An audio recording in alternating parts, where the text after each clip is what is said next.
Running a small business means I wear lots of hats. When I put on my hiring hat, I can count on LinkedIn Hiring Pro to make it easy. LinkedIn Hiring Pro helps manage my hiring workflow, puts my job post in front of a unique network of professionals, and matches me with the best candidates for my business. I can also share my job with my network. No other job site lets me do that. No wonder most small businesses say they'd use LinkedIn Hiring Pro again. Hire right the first time. Post your job for free on LinkedIn today at linkedin.com/quality.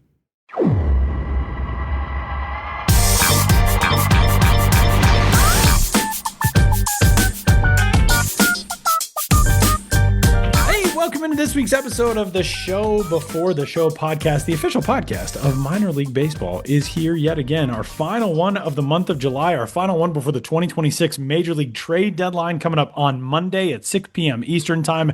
My name is Tyler Mon, joined by Sam Dykstra. Benjamin Hill will join us coming up here in a little bit. But Sam, big week around the offices for you guys. But you got a haircut, looks fantastic. It's a big week, trade deadline week. It is a big week. It is a big week. Yeah, no, you can kind of feel the energy just in baseball conversations, right? Like everybody knows that the baseball trade deadline is right around the corner, like you said, on Monday at 6 p.m. Eastern time. But also I think a lot of teams are going to decide who they are between now and Monday. And like, that's just going to frame how much we talk about certain teams down the stretch. You know, if teams sell, and we'll get into what some of those teams might be, we're probably not going to talk about them as much. Or like if a team decides to go for it, that's great. That's going to still keep them in the conversation. So right now it feels so wide open, right? Like how many teams are within 4 games of a final wild card spot? That kind of feels nice, but it also makes me a little nervy of like, what kind of deadline will this be? I mean, we're going to get into it here in a second, but are we going to see major blockbusters? Are we going to see guys held on to because, hey, let's just try to make a go for it? Like there's about 6 weeks left in the season. We can close something out here. I don't know. It's going to be fascinating to see. Like, as we sit here now, I would say there has not been a major trade made outside of Connolly early for Curtis Mead, which, for our purposes as a minor league baseball podcast and with my focus on prospects, isn't a big deal, but it is like, a challenge trade between major leaguers. We're still waiting for that real big prospect rich trade, which, as you know, I'm saying this right now at 3:18 p.m. Eastern time on Thursday. And for all I know, by 4:18, somebody's going to do a big deal and we're going to have to redo which is usually how it goes when we do a trade which deadline is usually episode. How it goes. Yeah. But for now, we're still kind of waiting. And I think it might get pretty close to Monday before we see some of the bigger deals go down. And who knows, maybe we'll have, I'm struggling to remember the exact details. I think it was Zach Greinke was traded at one point. It felt like 30 minutes after the deadline. Like everybody was like pencils down because everybody loves tweeting that at 6 o'clock on the dot. And then Ken Rosenthal came in half an hour later. It was like, Zach Greinke has been traded. And you're just like, wait, I thought we were done. It's like, no, as long as the trade went through the MLB office, it's fine. So it's not over until it's over. That was I believe that was, could that have been when he went to the Astros in 19? That's what I was thinking. Yeah. Yes. Yeah. Wow. Yeah. Crazy. All right, Sam. Well, we obviously have a whole lot to discuss as far as what could be in the offing. We don't have a ton that is in the offing as of yet, but there are a lot of deals that could be made between now and Monday, will be made between now and Monday. We're not going to talk about the big league pieces of them. Obviously, there are huge names that are out there in the big league conversations: Tarek Skubal, Hunter Green, Freddie Peralta, Hunter Goodman. But what are you looking at right now from the standpoint of how organizations may try to reshape themselves? And yeah, those identities that, some teams might be taking on, maybe we weren't anticipating at the beginning of the season, whether it's a rebuild or a team going for it that we didn't necessarily think was going to be in that position either. Yeah. I mean, just starting with the buyers, right? And again, as you said, Tyler, to look at this through a prospect lens, the names you're hearing for the Skubal deal, at least in terms of organizations involved, are the Dodgers, the Brewers, and the Rays. And that's because all 3 of those organizations have extremely deep farm systems.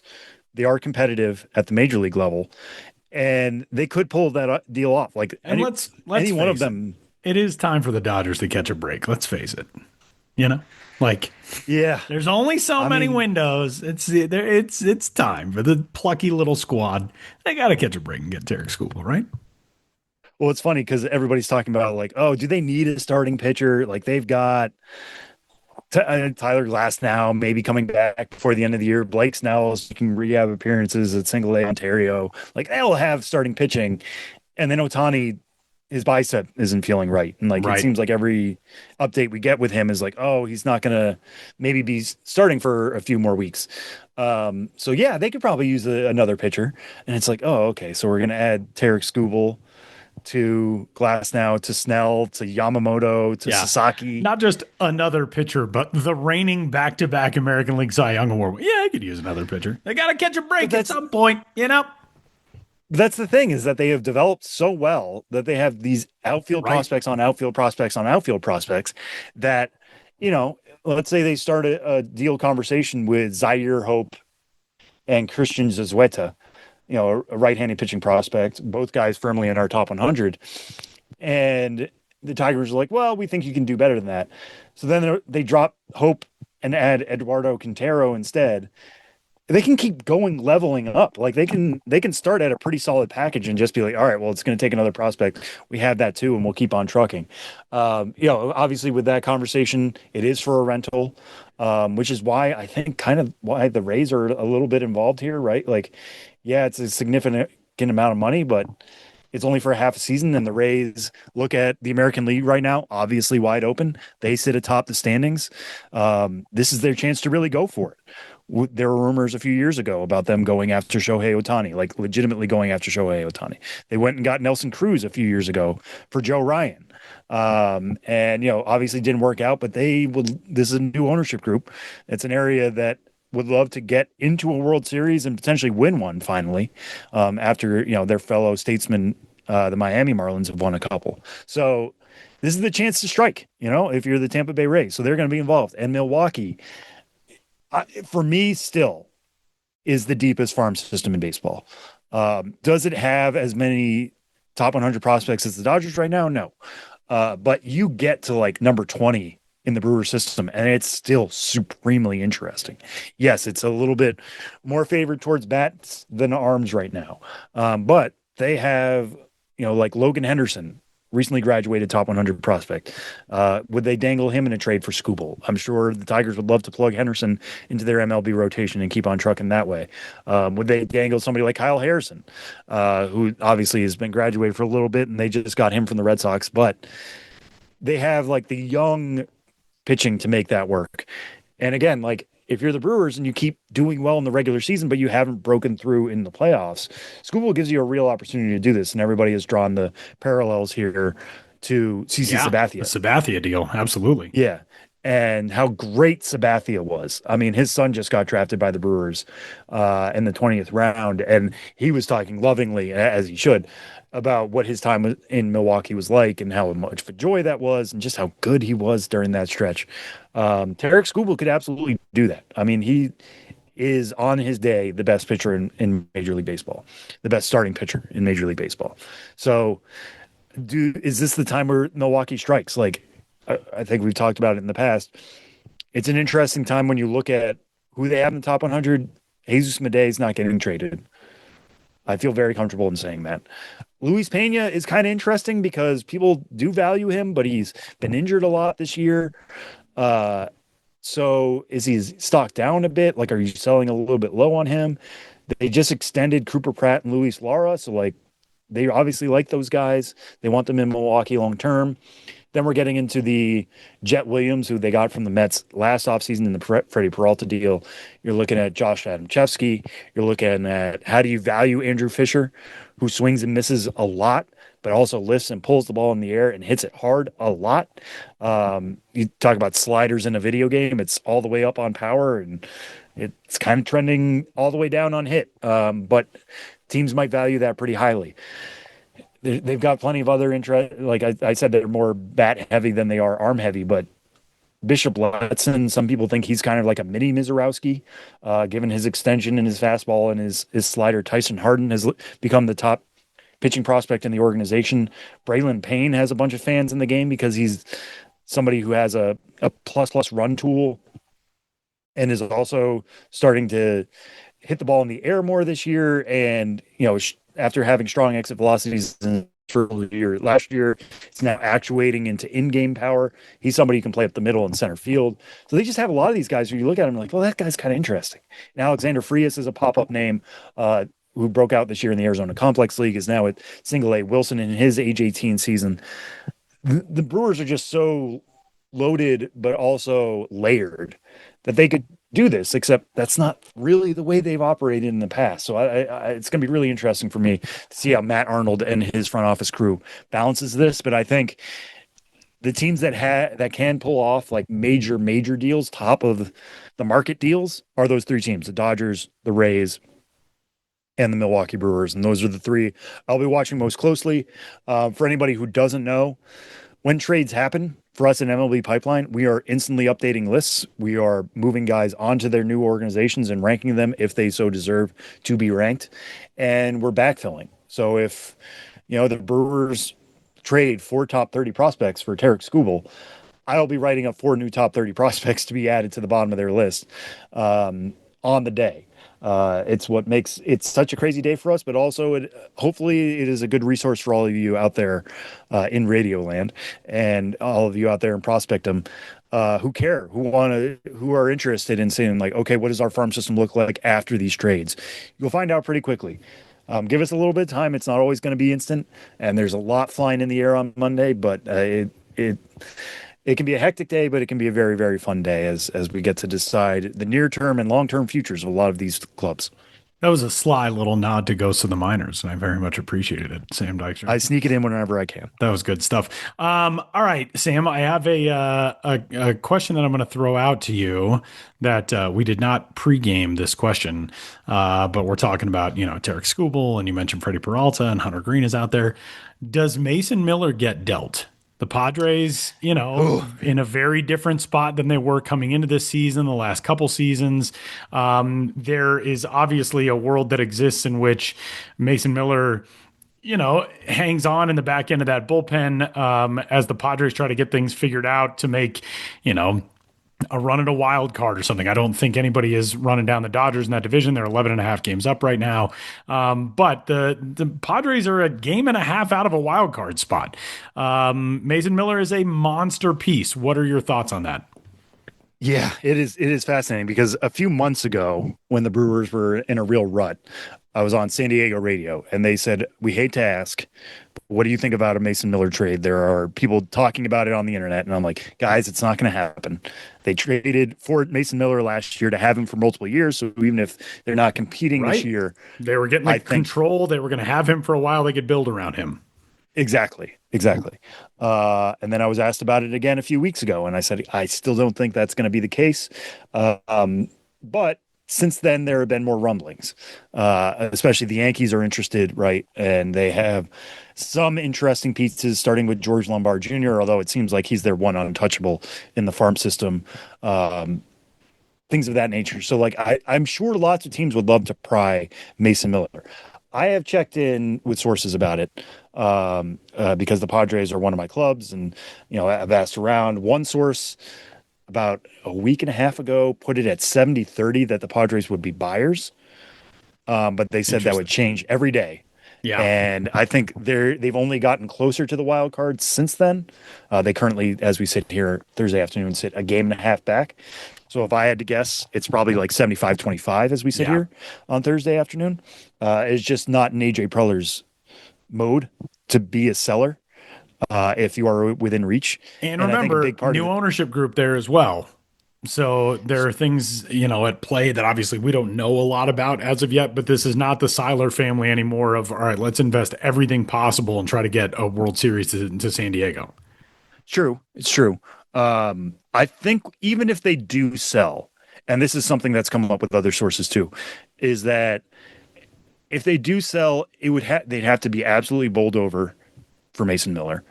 And there's the chance that just doesn't happen. Like they might say, send your offer. And if it doesn't meet us, then we're fine to keep them. But Adrian Morahone is somebody who I think, a left-handed reliever. Everybody needs left-handed relief help. Um, I believe he's a rental, but they could get a bounty for that guy. And keep on relatively, like, they wouldn't have to blow everything up. Obviously, the farm system is what it is right now. It's kind of thin. There are some interesting pieces that they've internally developed, but it's not, it's not a middle of the road even farm system or nowhere close to it. So you trade a Morahone, you build up some of that farm system strength. You keep Miller around. That's something that I think could be in play. But I think what is more likely is that they stay within 2 games of a wild card spot, and they think like, hey, listen, our offense has not been what it should be, but Manny Machado has shown it in flashes, and we know Jackson Merrill has it in the tank, and we obviously know how good Fernando Tatis Jr. is.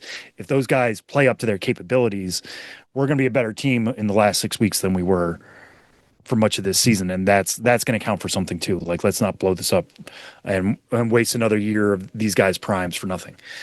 So I don't think they're going to do it. If they do it, it's going to be a farm system changing deal.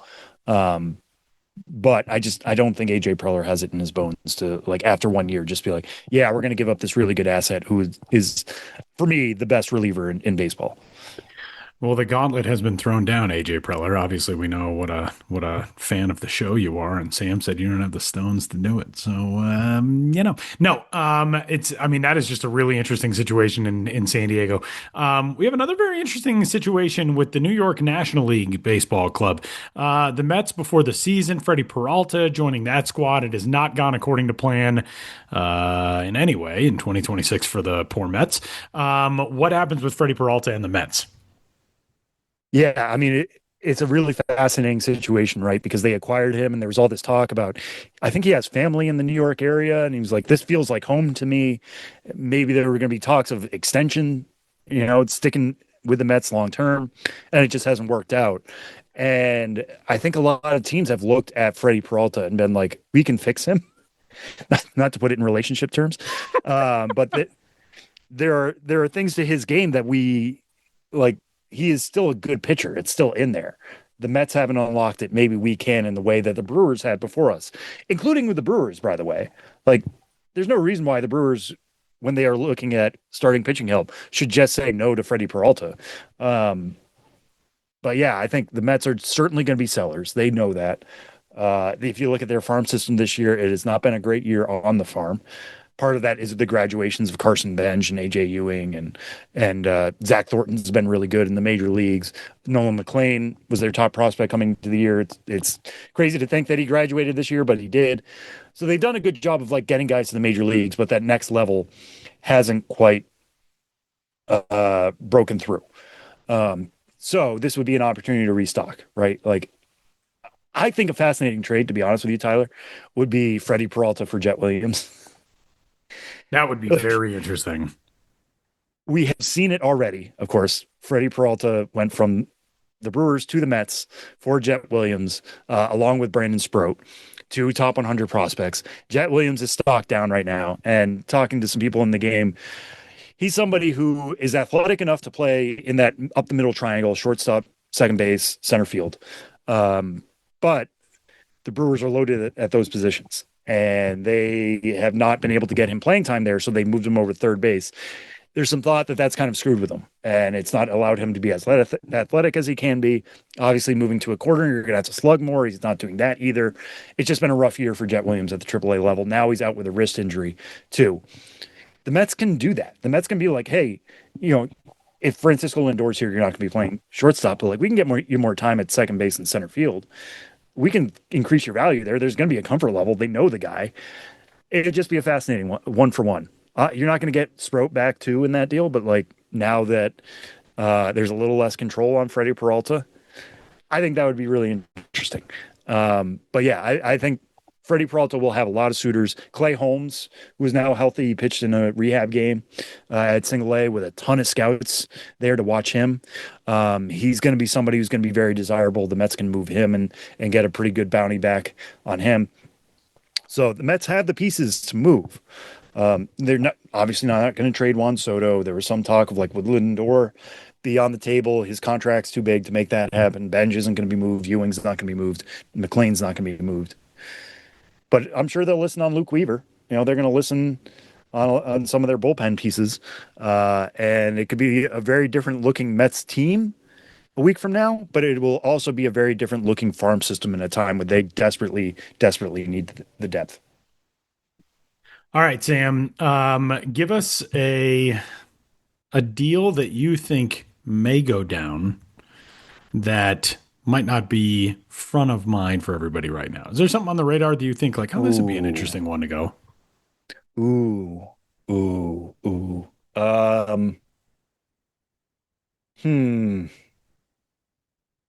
Man, I always throw these things at you and I give you no warning. And then I'm no, it's a great thought. And the one that comes to mind that I'm still chewing on, because I would love to see what a deal like this would look like. And Tyler, I'm sure you have takes on this. But this is front of mind, so it's not. Trust me, it's not a sleeper pick. Like, I'm not presenting anything new, but I think it's worth talking out. Hunter Goodman is being dangled, yeah, or at least not dangled, actively dangled. But like the Rockies, with a new front office that is thinking a little bit differently, is realizing they have a right-handed hitting catcher who has significant power, and it's not just Coors power, it's legit power that's going to play everywhere. There are so many teams that need catching help. There are so many teams that need right-handed hitting help. That's why the Red Sox went and got Curtis Mead for Connolly early. And they have a real opportunity if they trade him. Now, it's going to be tough to swallow because he is the star of the lineup right now. But that farm system could get remade given the amount of control left, given the positional need, given the handedness need. I just want to see what their offers would be. We're not going to get them. This is not a thing that on MLB Network we're like, oh, the Rockies are considering this package, and this package, and then we find out they said no. That might come down the line. But like, what would the Rays offer? Would they go as high as Theo Gillen? Would they consider something like that? The Yankees need catching help. Would they throw in Lombard and some other pieces? I don't know. I would just love to be in the room to find out what Hunter Goodman is getting on the market, given, like I said, all the market constraints for that position, the need for other teams for right-handed power slug. It's just such a fascinating one. I don't think a deal is going to go down just because, again, like, he is controllable. And if you're the Rockies and you're like, hey, this is a multi-year project, we do think he would still be the center of our lineup by the time things get good here. You hold on to him. But I want to see what the prospect packages look back for Hunter Goodman. It is going to be very interesting to see what, if anything, happens there. Yeah, all kinds of fun storylines coming up here over the next few days. Again, the Major League Trade Deadline is coming up on Monday, August 3rd at 6 p.m. Eastern Time. So 4 p.m. in God's time zone, 3 p.m. Pacific, 5 p.m. Central. We'll give you that for the good folks in the Central Time Zone. All right, Sam, well, we have way more to discuss baseball-wise this week, but we are going to step aside for a quick timeout, bring it on back, wrapping up trade deadline conversation. We're headed to some on-field stuff next.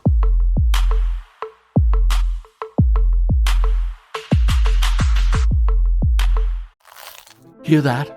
That's now Crispy and McCrispy strips meeting Creamy Caesar sauce. Sounds extra crispy.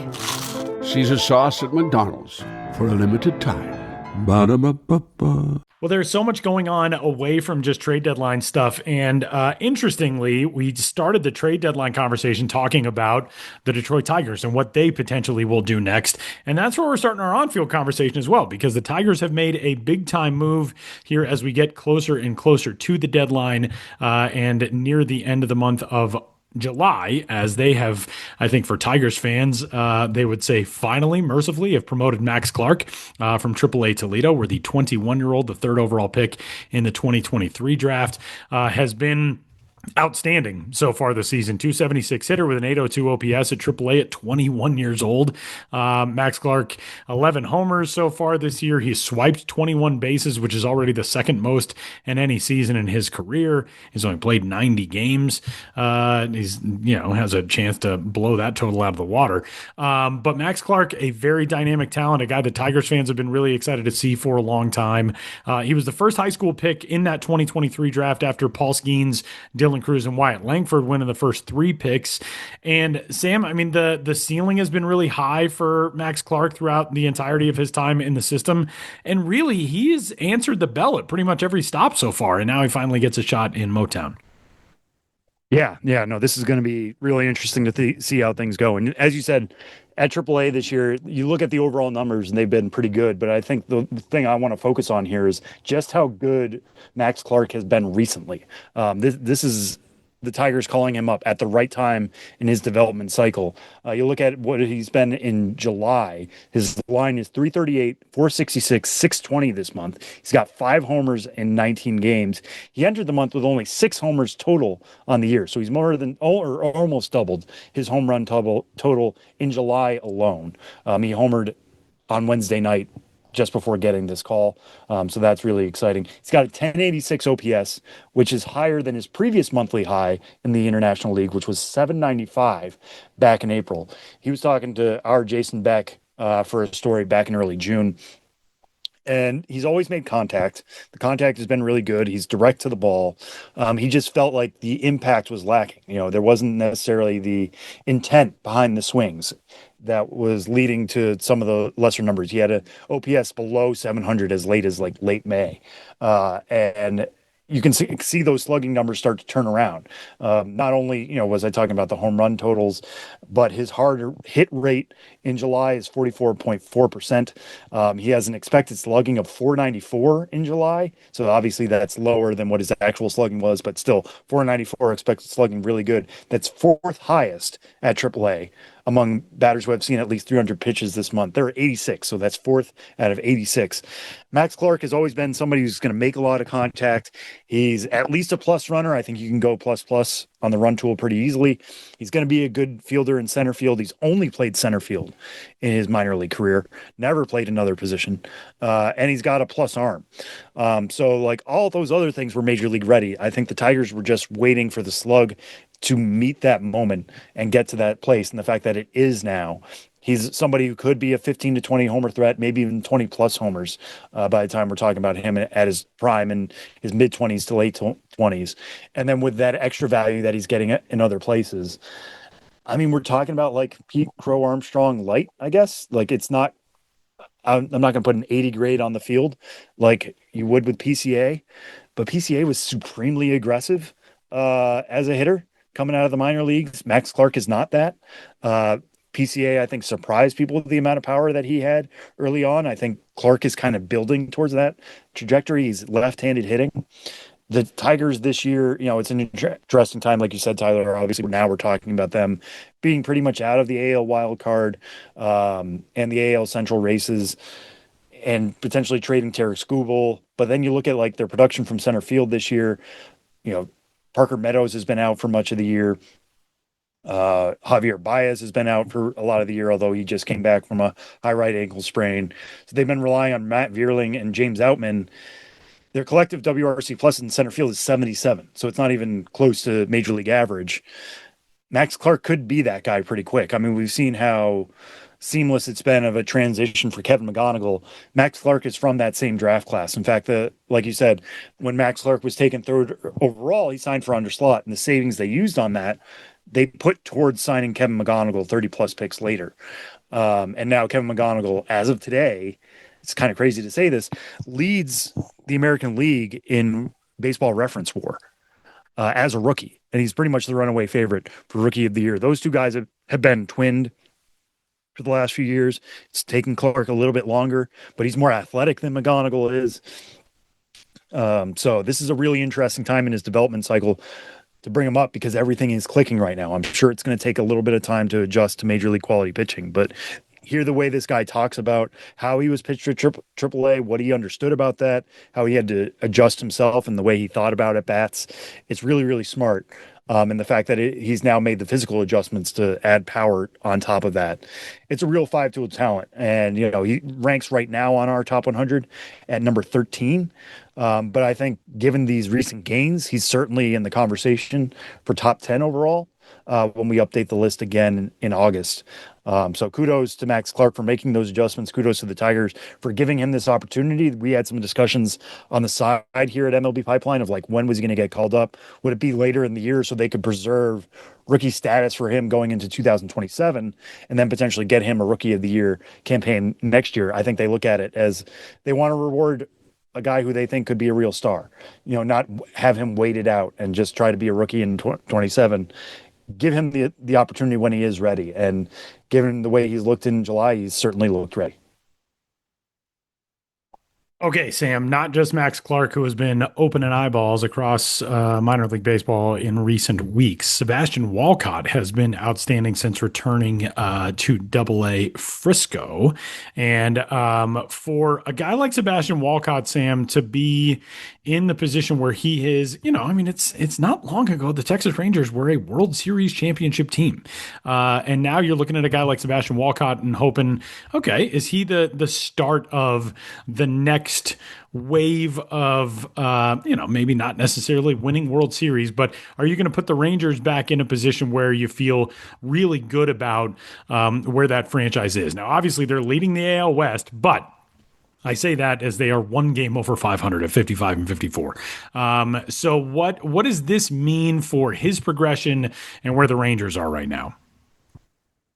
Yeah, I think the big thing for me with Sebastian Walcott is that you look at his numbers last year from Double-A Frisco, and for somebody who we expect to be at least plus power, he slugged 386. But you can kind of hand wave that away because he was 19 years old at Double-A last year, right? Like Jesus Madej and Leo DeVries were doing that a little bit right now. We're like, oh, well, I know the production isn't great, but they're doing it at 19 years old. Walcott was that guy last year.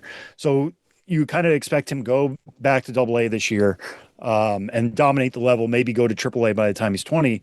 Then all of a sudden, he's diagnosed with a torn elbow ligament in February. It's internal brace surgery. And you're like, okay, does that just wipe out the year for him?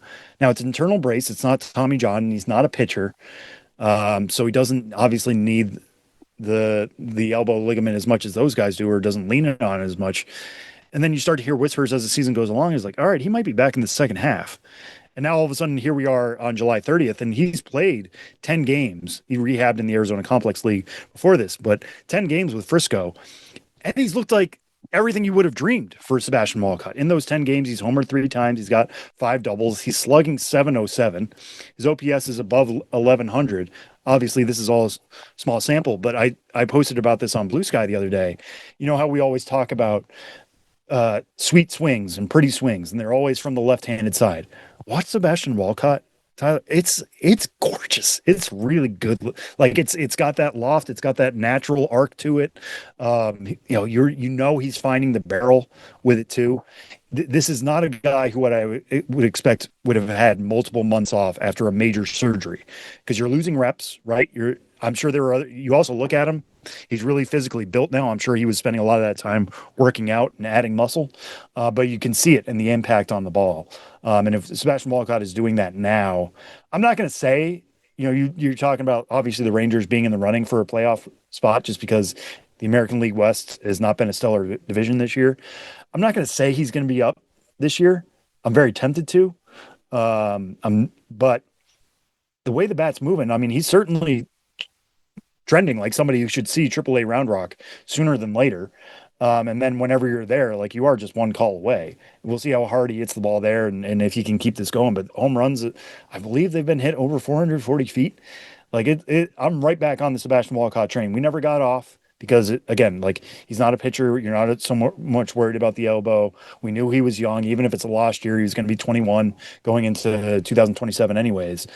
But the fact that he's hit the ground running just like this, he's looked physically great. We know that the arm can be really good once it's fully healthy.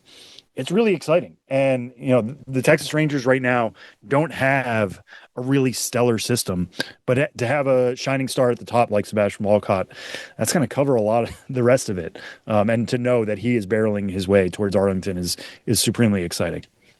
All right, Sam. Well, unfortunately, we end with a bummer of a prospect note, which is that the top right-handed pitching prospect in baseball and the top Pittsburgh Pirates prospect, Seth Hernandez, is likely done for the season. He's got a left oblique strain that he suffered during a start about a week ago on July 24th. 6 to 8 weeks. That's essentially the end of the minor league season. No reason to rush a guy back, at that age and at that stage in his development. It seems as though the Pirates have pretty much punted on the remainder of his 2026. But thankfully, obviously, this is, you don't want to call it a minor injury, but compared to what it could be, this seems like an early shutdown. Maybe we see him later on. Maybe he's a fall league guy, something like that. But for Seth Hernandez, the road, at least in the regular season this year, appears to have come to a close.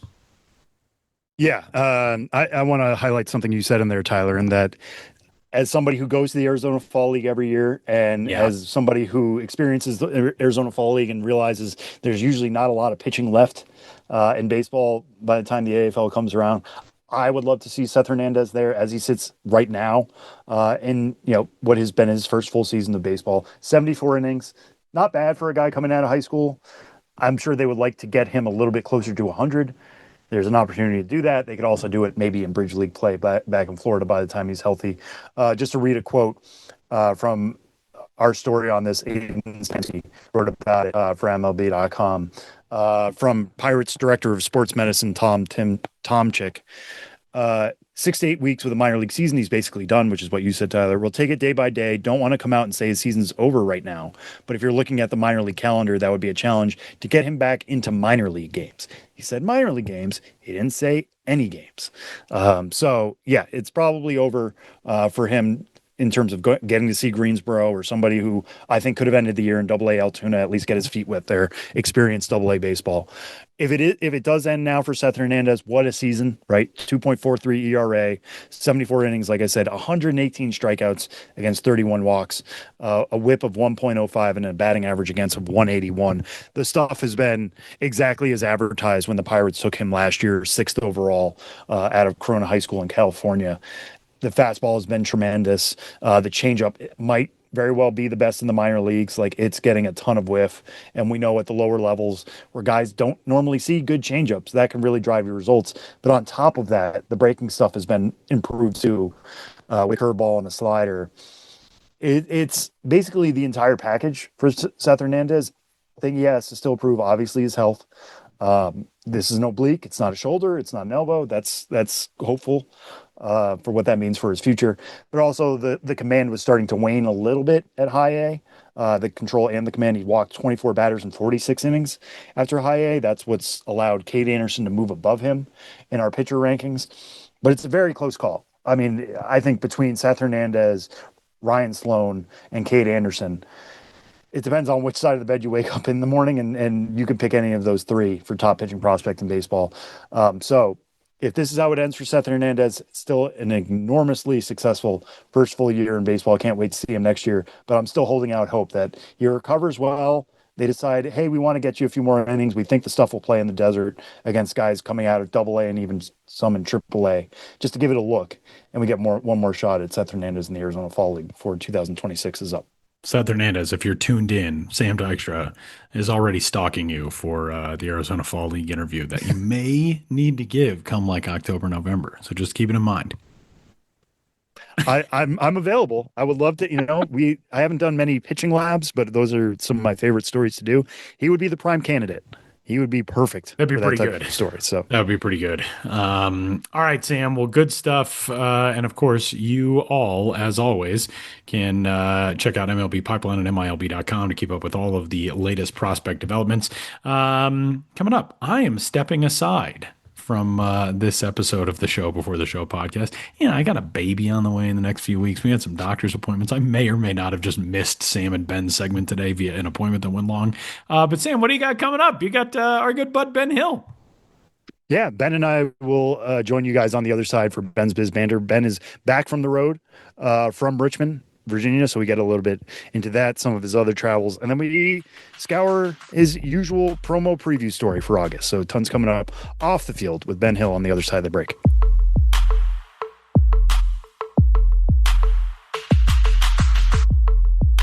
Hey, everybody, welcome back to the show before the show as we roll on here with episode 563 at the end of July. We roll on to the Ben's Biz Banter section presented by Circle K, the official convenience store of minor league baseball. It's just going to be Ben and me for this segment. We're kind of in, if you could imagine it, Ben called it the most intimate dining booth you could potentially have, diner booth. It's like we're kind of like at a diner in the middle of the office. We're facing each other head on. We're going to have to pass the mic back and forth to make this work. So apologies for any pause in this. But Ben, how are you? I know you're just back from the road from Richmond. Yeah, weekend in Richmond. Just last weekend, I was there on the 25th and 26th, Saturday and Sunday, and then back to the grind the following Monday. And yeah, we are in the world's most intimate dining booth, or diner booth. It's yeah, imagine if you had like a private pod. You went to a diner and instead of just sitting in a booth, you had your own private pod. That's what we're doing right now. It's important to set the scene. It is. It is. It is. And we are also encased in glass. So we're in a glass case of emotion here too. But yeah, just to recap your trip, I mean, going to CarMax Park, a brand new ballpark on the minor league landscape. We've talked about it on the show last year, you know, them closing down the Diamond there in Richmond, kind of a minor league legendary stadium in its own right, but one very much due for a renovation, or in this case, a brand new ballpark completely. What were your first thoughts about CarMax Park? And I know as it started to get more and more filled with people, that seemed to really add to the atmosphere. Yeah, it really did. I got into Richmond on Saturday morning, looked up places to go for a run in Richmond, and went for a run in Bryant Park, just to keep people updated on my inspiring running journey. But for real, though, I'm trying my best. And got to it had rained earlier in the day, just a little, but, you know, I get to the ballpark, and it's in the neighborhood of what's now called the Diamond District after the old ballpark, near a neighborhood called Scott's Addition. The general surroundings are kind of trafficy and a little strip mallish. You have the Diamond itself, you know, the previous minor league ballpark in Richmond, overlooking CarMax Park beyond left field. But when I got there, you know, it's not like a stunning backdrop. It was kind of gray and wet. The ballpark looked like a nice new ballpark, but I didn't really clock any immediate like architectural elements of like, whoa, I've never seen this before. Or this really pops. So at first I was kind of like, you know, and I'm always a little in a downer headspace when I get to a ballpark and I'm just thinking about everything I have to do. So at first I was kind of like, oh, here you are, man, at another ballpark. You've been to a lot of these through the years. And I believe, according to my count, it was 193 going back to 2010. And but then, yeah, the sun came out, people started coming in, and man, the atmosphere at that place pops. Like, it is just such a vibrant atmosphere. And I think that's for two reasons, two very complementary reasons. One, Richmond is just a great sports town, a great baseball market. And the fans there, you know, they showed up at the Diamond. It was sort of like, we've mentioned it before, but it was sort of the irony of the Flying Squirrels. They were trying to get a new ballpark ever since they came to town in 2010. And one of the things working against them is that they drew so well at the Diamond that it was hard to get funding, because it was like, guys, you're already leading the league in attendance. Why do you need a new ballpark? I mean, they did need a new ballpark for multiple reasons, and the hand was definitely forced with, you know, Major League Baseball's PDL requirements, and the Diamond just would have required way too much renovation to make sure that the player facilities were at the right level. And they needed a new ballpark for the fan experience too, because the Diamond was old and crumbling. And beautiful ballpark in its own weird way. So the fans are great. And then the Flying Squirrels operation is great. They're owned by Lou DiBella, who is a kind of legendary figure in the boxing sphere, a boxing promoter. He's now semi-retired, but Todd Parnell, you know, led the team from the jump in Richmond as the team president. Now he's a semi-retired senior advisor. But if you know Parney, have crossed paths with him through the years, you know he's a great leader in the industry and really is always going to bring a great atmosphere. They have a front office now of something like 70 people. So when they have ideas and when they have things they're going to do, they're executing to the fullest.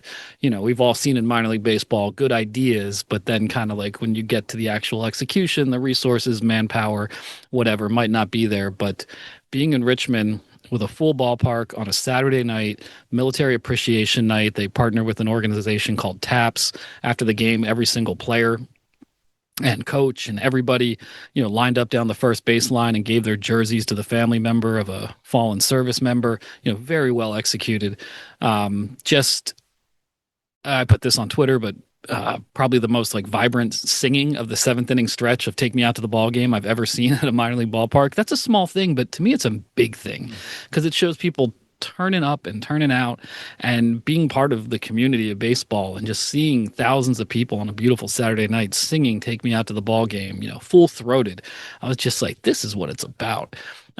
So they do that kind of thing really well. I was there Sunday as well. It was pop punk night.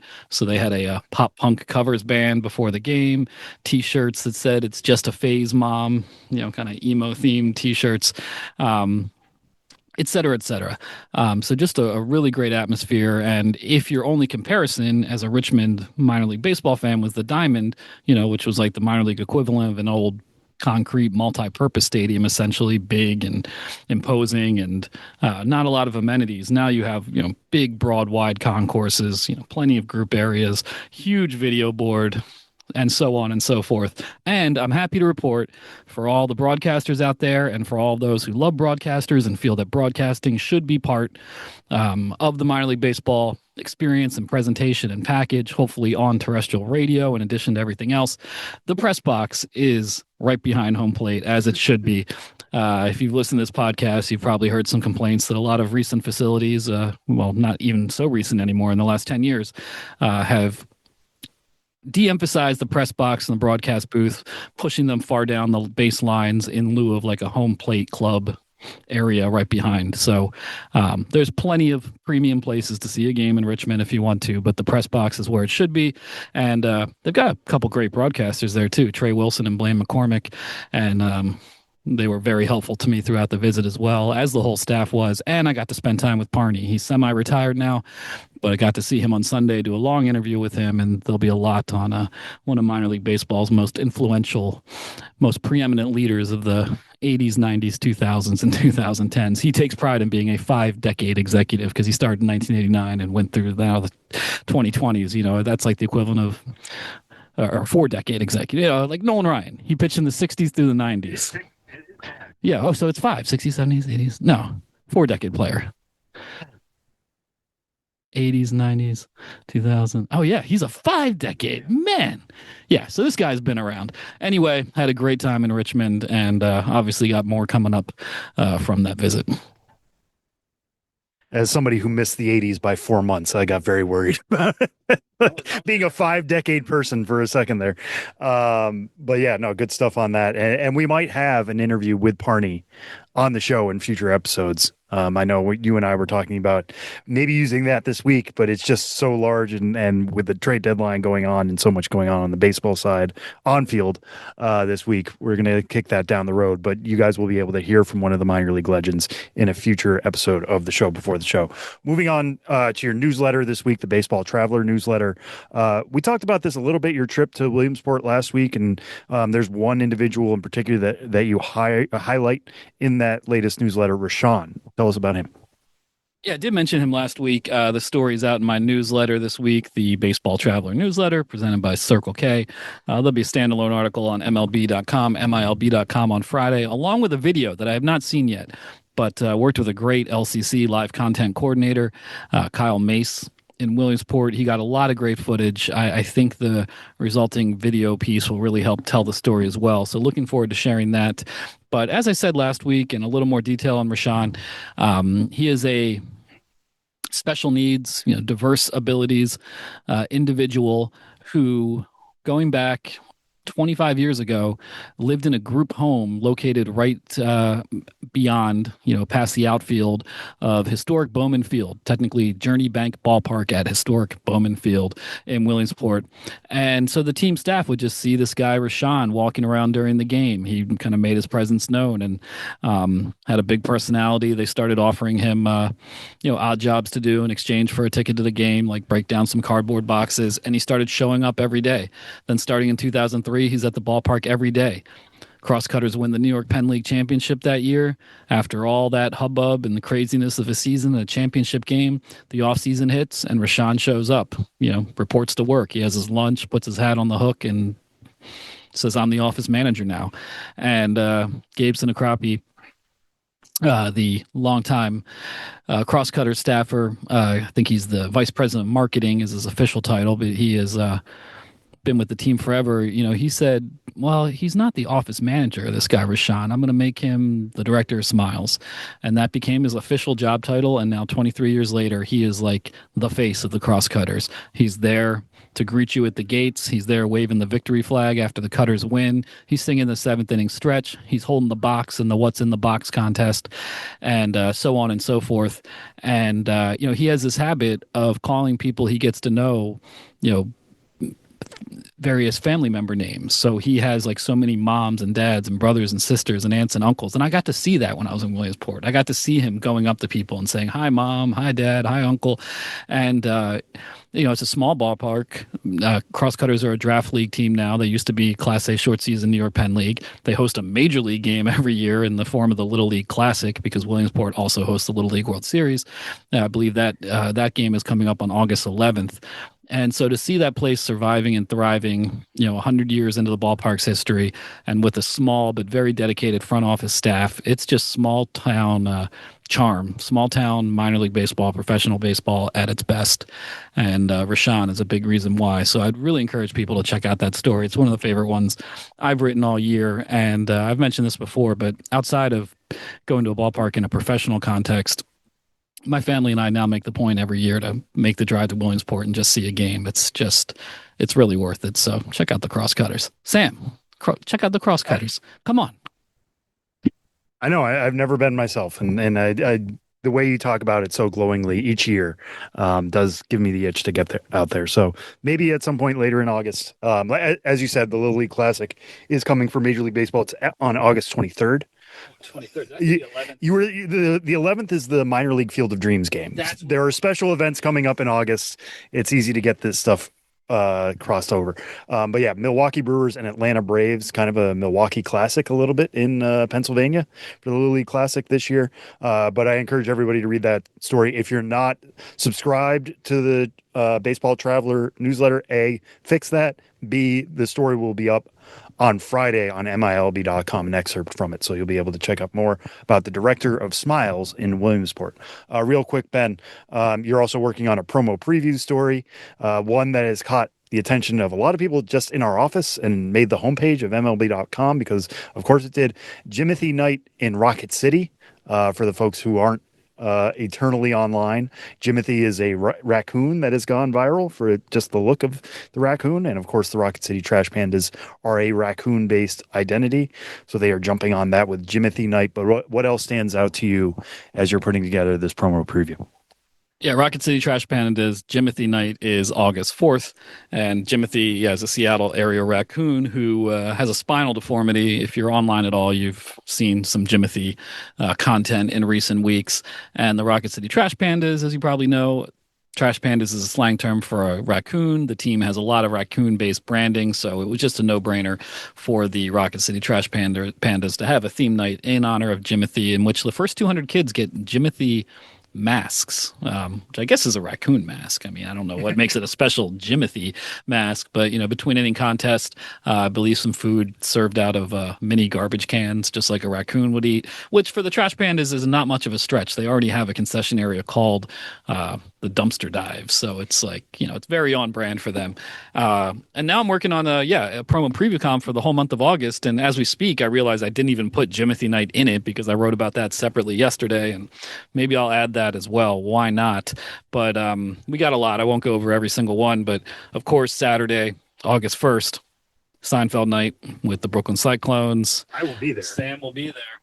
Do you want to talk about it, Sam?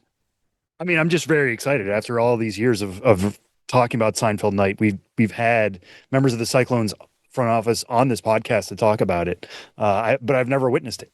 And I might be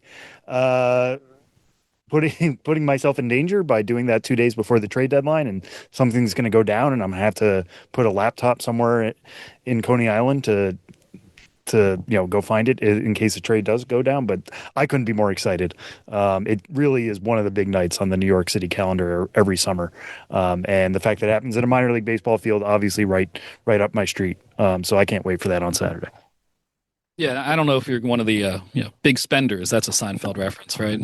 I don't know if you're one of the big spenders attending Seinfeld night, but everyone who goes to the game gets a Cosmo Kramer bobblehead in his kind of classic busting through Jerry's apartment door pose. But there will also be appearances by Tom Gallup, the bad breaker upper, and Tony the Mimbo. Dan Cortez will be at the ballpark as well, and each of them will also have their own bobbleheads. But that's part of a premium package. But everyone's getting the Kramer bobblehead there in Seinfeld night in Brooklyn on Saturday. We talked about Jimothy. He's a raccoon. Then we had a black squirrel wreaking havoc, causing a big in-game delay at Detroit's Comerica Park. Whenever that was earlier this week, last week, it all blurs together.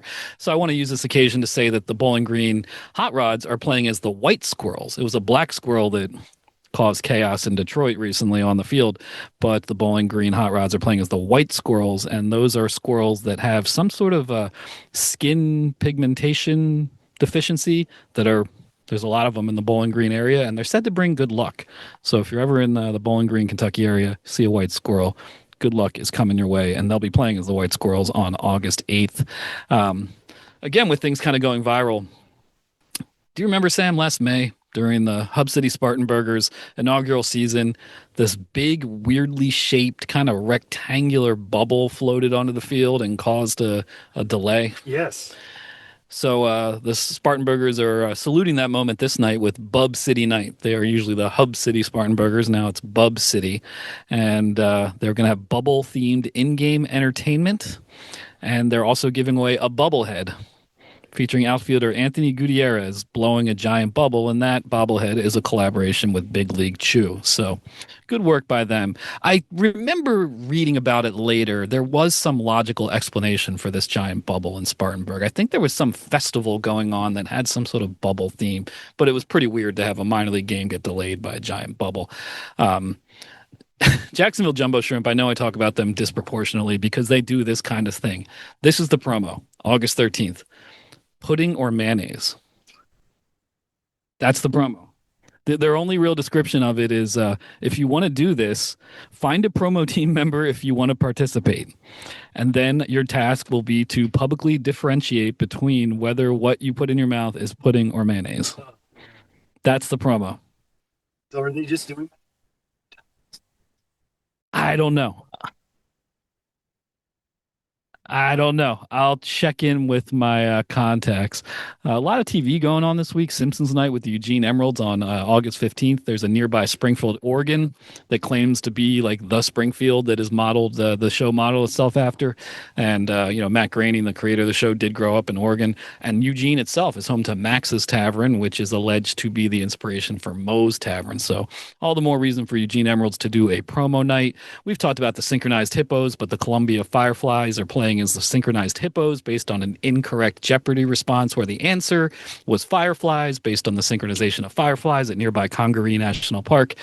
A contestant incorrectly buzzed in and guessed hippos. Now the team is playing as the Synchronized Hippos on August 20th based on a wrong Jeopardy response. Our good friend Emma Tiedemann, we've talked about this before. We've had her on the show, but her talking bobblehead. She's the broadcaster for the Portland Sea Dogs. That comes out on August 21st. We've already talked about pudding or mayonnaise. Hudson Valley's doing a salute to cream cheese on August 25th because it was invented in the Hudson Valley, and the brand that was the person who invented it teamed up with a businessman, and it became Philadelphia cream cheese. False advertising. It was actually created in the Hudson Valley. And man, I'm going on too long, so let's just cut it off there. But lots to look forward to in the world of minor league baseball promotions, as there usually is. And that's a little bit of what you'll see in August. We'll talk about more of it later as the weeks go on, as the month goes on. The month has not even started yet. Yeah, the fact that we are at the mayonnaise or pudding portion of the calendar. We'll see if there will ever be copycats for that. But kudos as always to the Jacksonville Jumbo Shrimp and getting us interested when looking at their promo calendar. And as Ben mentioned, that promo preview story will be up on MILB.com. So keep your eyes glued to that to find out more from there. All right, Ben, we're going to take a quick break here. We'll do our usual game of Name That Dude and wrap up the episode on the other side of the break.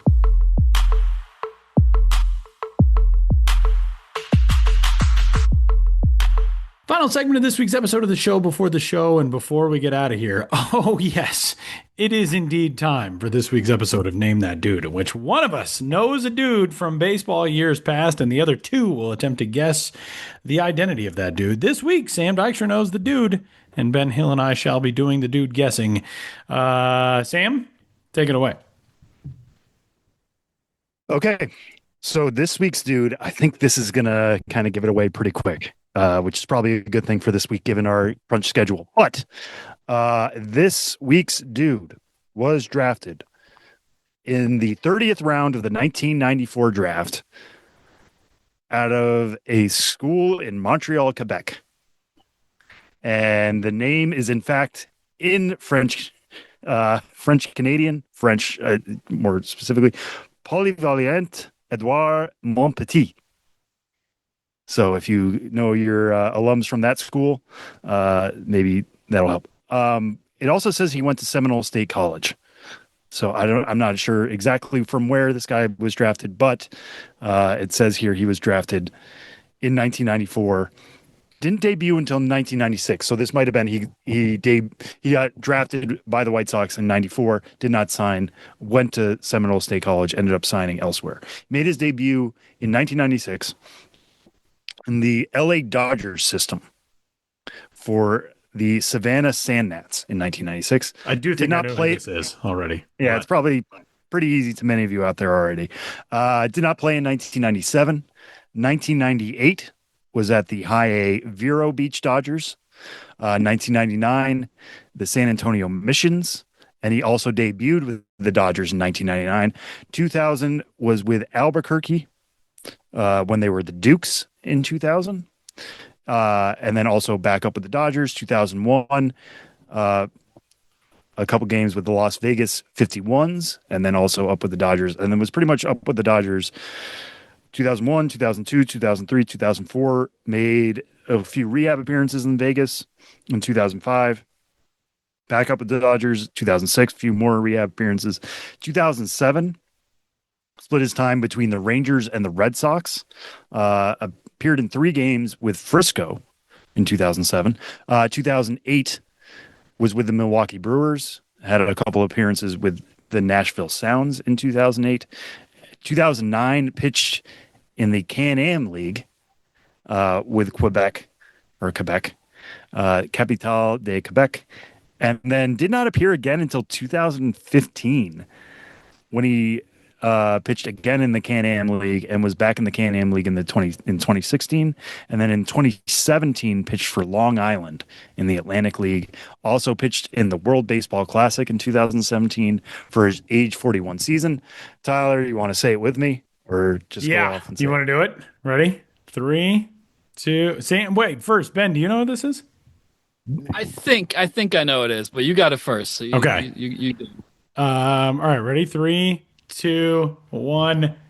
Eric Gagne. Eric Gagne. Yeah, there it is. Eric Gagne. Eric Gagne, who famously, I just remember, I believe his excuse for like getting very large and muscular in the late 90s and early 2000s was that he discovered sushi. He had never had sushi before, and then he just started eating sushi all the time, and that was the explanation. But Eric Gagne, man, he was unhittable for a while, a long while. He was. I did not realize how much he started in the minor leagues, how much he was a starter, because obviously we think of him as one of the defining closers of the early 2000s. And in fact, won a Cy Young. I don't think we're ever going to see a reliever win another Cy Young. I think it's going to be a very tall task, just because of the way we understand value now. Although, who knows? I don't know. The way you never know. Starting pitcher is getting diminished. Maybe that'll change. Yeah. But the reason why I brought up Eric Gagne, and I'll say this real quick because Ben has to run.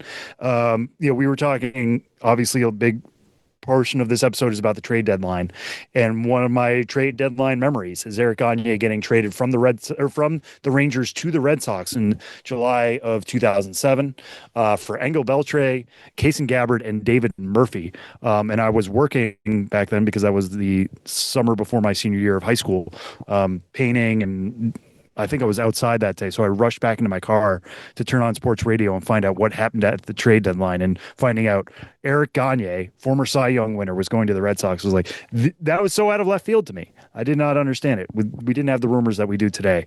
And it was kind of thrilling to find out something like that at the buzzer of the trade deadline in 2007. So that is why Eric Gagne is the dude this week. Eric Gagne went on to post a 6.75 ERA in 20 appearances for Sam's Red Sox during that World Series season, which was very surprising. He did get a ring, though, didn't he, Tyler? He did dominant. Get a ring. Well, no, I'm just saying, like, he started the season, he was outstanding with Texas, and then after the deadline, it was just like, yeesh, and then he was out of the big leagues by the next year, which is kind of crazy. Eric Gagne, from 2002 to 2004, 84 consecutive saves converted successfully. Unreal. Pretty impressive stuff. Eric Gagne, today's dude on Name That Dude. And that'll do it for this week's episode of The Show Before the Show. For Benjamin Hill and Sam Dykstra, my name is Tyler Maughan. We'll catch you next week.